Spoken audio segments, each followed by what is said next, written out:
She said, "Whatever, I don't need you, I have plenty of options." After I caught her texting other guys, I said, "Perfect, use them for rent too." When she came back from her options at 3 a.m., her stuff was packed and the locks were changed. I, 28 male, should have seen the signs earlier. My girlfriend Brooke, 26, moved in with me 6 months ago.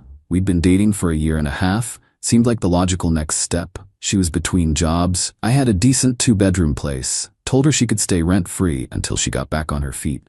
First couple months were great. Then she got comfortable. Really comfortable. The job search went from sending out resumes daily to taking a mental health break from the stress of looking. Cool, I get it. Job hunting sucks. But the break stretched from weeks to months. Meanwhile, I'm covering rent, utilities, groceries, her car insurance, everything. Last Tuesday night changed everything. She was in the shower, her phone kept buzzing on the nightstand. Not a snoop normally, but when I glanced over, I saw the notifications preview. "Derek, can't wait to see you tomorrow. Antonio, last night was fun. When can we do it again? Some dude named Rex, you up? Thinking about you." My stomach dropped. I sat there staring at her phone as more messages rolled in. Different guys, all clearly flirting or worse. When she came out, I was sitting on the bed with her phone in my hand. "Who's Derek?" Freezing with the towel wrapped around her. "What are you doing with my phone?" It kept going off. "Who's Derek? Antonio? Rex?" She snatched the phone from my hand. "You went through my phone?" I saw the notifications. "Are you talking to other guys?" Rolling her eyes. "They're just friends." "Friends who can't wait to see you? Who text about last night being fun?" God, you're so paranoid. "Yeah, I have male friends. So what?" "These don't sound like friend messages." She started getting dressed, aggressively pulling on clothes. "Brooke, you know what? Whatever. I don't need this interrogation." "I'm not interrogating you. I'm asking why you're getting flirty texts from multiple guys while living in my apartment rent-free." That's when she dropped the bomb. "Whatever. I don't need you anyway. I have plenty of options." "Options?" "Yeah, options. Guys who actually appreciate me, who don't make me feel bad for having friends, who would be happy to have me around."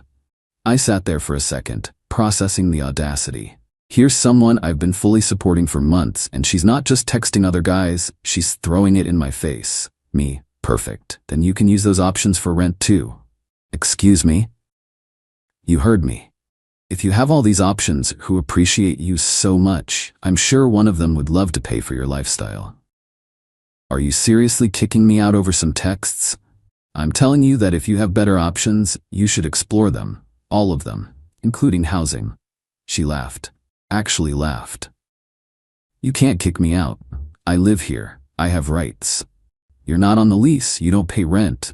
Legally, you're a guest who's overstayed their welcome. You're bluffing. Try me." She grabbed her purse and keys. "Brooke, you know what? Fine. I'll go stay with someone who actually values me. Don't wait up." And she left. Slammed the door hard enough to shake the pictures on the wall. I sat there for about 10 minutes, alternating between hurt and anger. Then I made a decision. If she wanted to play games, I'd show her I wasn't playing. First, I checked the lease laws in my state. Since she hadn't paid rent and wasn't on the lease, she was considered a guest. Still had to give proper notice, but I had more flexibility than if she was a tenant. Then I got to work. Update 1. Brooke didn't come home that night. No texts, no calls. Radio silence. I used the time productively. Went to the hardware store first thing in the morning, bought boxes and packing tape, then systematically packed up every single thing of hers.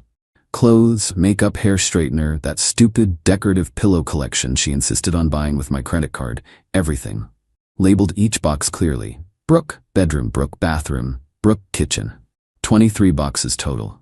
Stacked them neatly in the living room. Around 2 p.m. she texted, "Brooke, hope you cooled off, be home later to talk." Me. "Take your time. Your things will be ready." "Brooke, what's that supposed to mean?" I didn't respond. She rolled in around 11 p.m., Derek dropping her off in his Honda Civic. I watched from the window as she kissed him goodbye. Real classy. When she tried her key, it still worked. I'm not stupid enough to illegally lock her out. But she walked into an apartment that looked very different. "Brooke, What the hell is this? All her stuff was packed and stacked by the door. I was on the couch watching TV. Me your things. Figured I'd help you move to one of your better options. Are you insane? Unpack all of this right now. No. This is my home. Was. You made it clear last night you have better options. I'm just facilitating your transition. She started opening boxes, throwing things around. This is ridiculous. You can't do this. Actually, I can. I've already given you written notice to vacate, 30 days as required by law. Check the kitchen counter. She stormed to the kitchen, found the formal notice I'd had notarized that morning. Brooke, you're serious? Dead serious. You have 30 days to find new accommodations. I'm sure one of your options has a spare room. She tried tears next. Baby, please, you're overreacting. They really are just friends. Friends you stayed with last night? Friends who text you at midnight? Cool. They can be friends who house you too. Where am I supposed to go tonight? Same place you went last night. Derek seemed welcoming. Her face went red. Brooke, I just crashed on his couch. Perfect, he has a couch, problem solved. She spent the next hour alternating between yelling, crying, and trying to seduce me. None of it worked. Finally, around 1 a.m., she called Derek. On the phone, loud enough for me to hear. He's being crazy. He packed all my stuff. No, I can't stay here. Can I come back? What do you mean your girlfriend is there? Since when do you have a girlfriend? I had to bite my cheek to keep from laughing. She tried Antonio next, then Rex. From what I could hear, none of her options were available at 1 a.m. on a Wednesday. Finally, she called her sister Celia. Brooke, I need you to come get me. Yes, now, I'll explain later. Just please come. While waiting for Celia, she sat on the floor surrounded by boxes, furiously texting. I just kept watching TV, occasionally helping her carry boxes to the door. When Celia arrived, she was not happy. It's 2 a.m., Brooke, what is going on? Pointing at me. He's throwing me out over nothing. She's got 30 days notice, just helping her get a head start. To Brooke, what did you do? Nothing. I have some male friends and he's being insecure. She told me she has plenty of better options. I'm just encouraging her to explore them. Celia looked at her sister, then at the boxes, then back at her sister. Jesus Christ, Brooke. Not again. Interesting. Not again? They loaded what they could into Celia's car. Took 3 trips. I helped carry boxes. I'm not a monster, just done being a doormat. As they loaded the last box, Brooke turned to me. This isn't over. I have rights. I'll call the police. Me, please do. I'll show them the notice, explain you're a non-paying guest, and mention the texts from multiple men. I'm sure they'll be fascinated. She slammed the car door and they drove off. I went back inside, looked around my suddenly spacious apartment, and slept better than I had in months. Update 2. The entitlement escalation has been something else. Day 1 post-packing. Brooke sent approximately 50 texts ranging from please baby let's talk to you're going to regret this to I'll sue you for emotional distress. I responded to exactly one. You have 29 days remaining on your notice to vacate. Please coordinate moving the rest of your belongings. Day 2. She showed up with Celia and 2 guys I didn't recognize. Rang the doorbell for 10 minutes straight. Brooke, through the door. Open up. I need my things. Me, come back during reasonable hours with proper notice. Brooke, it's my stuff. Available by appointment. Text me 3-time options and I'll confirm one. Guy 1, just open the door, man. Who are you? Guy 1, I'm her friend Tony. Me, Antonio from the texts. Neat. She's all yours now, Tony. Still not opening the door at 10 p.m. They left after neighbors threatened to call the cops. Day 3. The victim narrative began. Suddenly, I'm all over her social media. Friends screenshot and sent them to me. According to Brooke's posts, I'm an abusive narcissist. I trapped her financially. I went through her phone and violated her privacy. I'm keeping her hostage from her belongings. She's homeless because of my insecurity. The comments were enlightening. Lots of you go girl and he doesn't deserve you. But also several, didn't this happen with Trevor too? And girl, maybe stop moving in with guys so fast. Day 4. She showed up at my work. Security had to escort her out when she wouldn't leave the lobby. Brooke, yelling as security guided her out. Tell him I need my laptop for job applications. He's sabotaging my career. She doesn't own a laptop. She used mine. For Instagram mostly. Day 5. Legal threats via text from some guy claiming to be her legal advisor. Pretty sure it was just Rex trying to sound official. Lots of hereby and forthwith, but zero actual legal knowledge. I forwarded it to my buddy who's a paralegal. He laughed for 5 straight minutes. Day 6. The flying monkeys arrived. Her mom called me. Mama, honey, I know Brooke can be a handful, but putting a young woman on the street? She has options. Her words, not mine. She's staying on her sister's couch. And she stayed on some guy named Derek's couch 2 nights ago. She seems to like couches. That's different. How? Sighing. Look, just how much would it cost for her to stay another month? It's not about money. It's about her telling me she has better options while texting multiple guys from my apartment that I pay for entirely. Mom, boys will be boys and girls need attention. Me, then boys can pay for that attention. I'm done. You'll regret losing her. I'll risk it. Day 7 today. This morning was special. Brooke apparently convinced one of her options, a guy named Kendall, to be her muscle. He showed up at 7 a.m., pounding on the door. Kendall, yo, open up. I'm here for Brooke's things. Through the door. It's 7 a.m. So? I got work at 9. Let's do this. Me, she needs to schedule a time. I have work too. Man, just give me her stuff and we're good. Are you on the lease? What? No. Me, is your name Brooke? Obviously no. He kicked my door. Actually kicked it. I'm calling the police. Wait, no man, I'm leaving. I called anyway, gave them his license plate, got it from my window. Turns out Kendall has warrants. Whoops. About an hour later, Brooke called from a number I didn't recognize. You got Kendall arrested?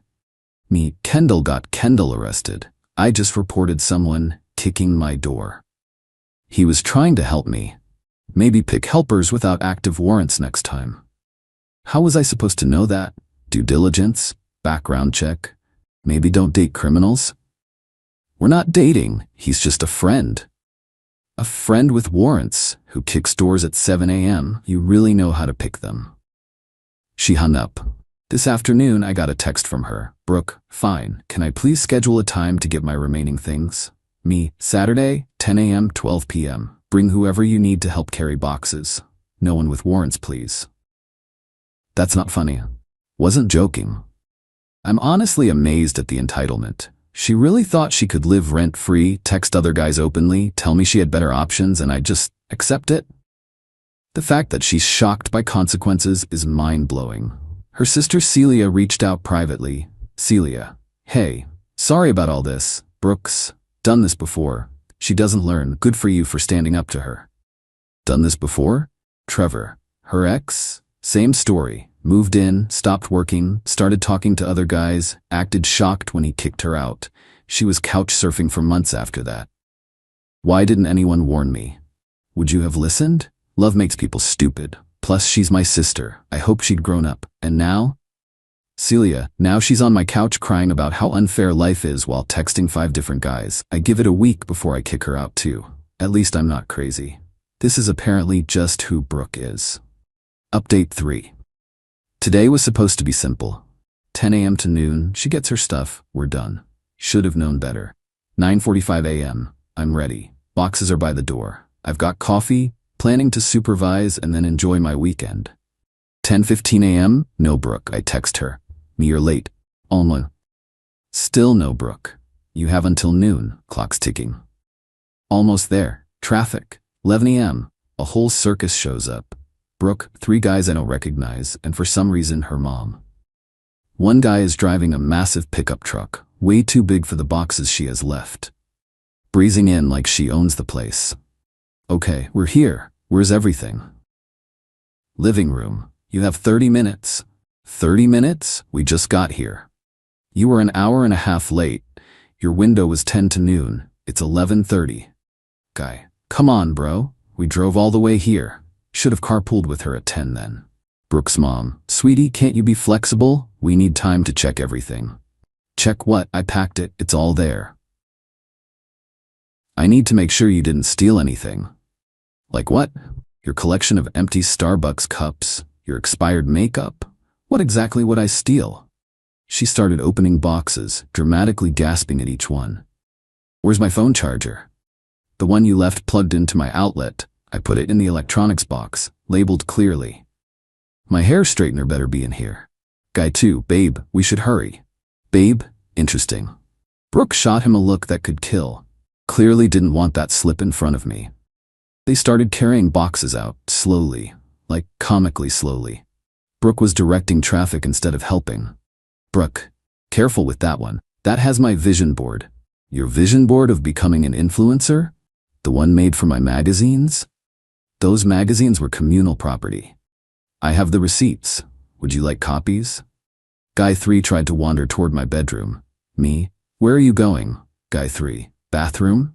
Me down the hall, other direction. And why is the bathroom in my bedroom?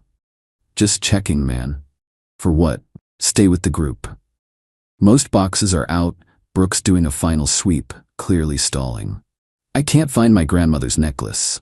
The one you pawned 2 months ago for concert tickets? Her mom's face was priceless. You pawned Nana's necklace? That's not. He's lying. I have the pawn shop receipt. You asked me to keep it so you could buy it back when you got a job. Mom. Brooke Ann? Noon. I'm standing by the door. Time's up. Whatever's not out now stays until you schedule another appointment. We just need 5 more minutes. No. Guy 2. Don't be a dick, man. Says the guy she's calling babe while she lived with me until a week ago. Real classy. Guy 2 suddenly found his shoes very interesting. Brooke tried one last manipulation. You know what? Keep it all. I don't need reminders of this toxic relationship. I'm starting fresh with people who actually value me. Cool. I'll donate everything to Goodwill. Tax write-off. Wait, no. I'm taking my things. Then take them, now. They grabbed the last few boxes. As they were leaving, Brooke turned for what I assumed she thought would be a dramatic final word. You'll regret this. When you're alone and realize what you lost, what I lost, an unemployed leech who texted other guys from my couch, I'll survive. I was finding myself. Well, you found Derek, Antonio, Rex, Tony, Kendall with warrants, and... Looking at guy number 2. Sorry, didn't catch your name? Guy 2. Lamar. And Lamar. Lots of self-discovery happening, just not job discovery. Her mom grabbed her arm. Brooke, let's go. You've embarrassed yourself enough. As they loaded the truck, I heard her mom laying into her. 6 guys, Brooke? 6? While living with him rent-free? Mom, not now. And you pawned Nana's necklace for concert tickets? I closed the door on that family drama. Final update, 3 weeks later. Thought I was done updating. But the universe had other plans. Last week, I get a notification that someone's trying to log into my Netflix, then my Amazon, then my HBO Max, all from different IP addresses, password reset time. Then Celia texted me. Celia, heads up, Brooke got kicked out of my place, caught her trying to steal my credit card. She's spiraling. Where's she staying now? Rotation between her options, I think. New guy every few nights. She's posting about being a free spirit and not being tied down by society's expectations. I checked her Instagram, not following, but it's public. Girls really trying to rebrand couch surfing as some kind of nomadic lifestyle choice.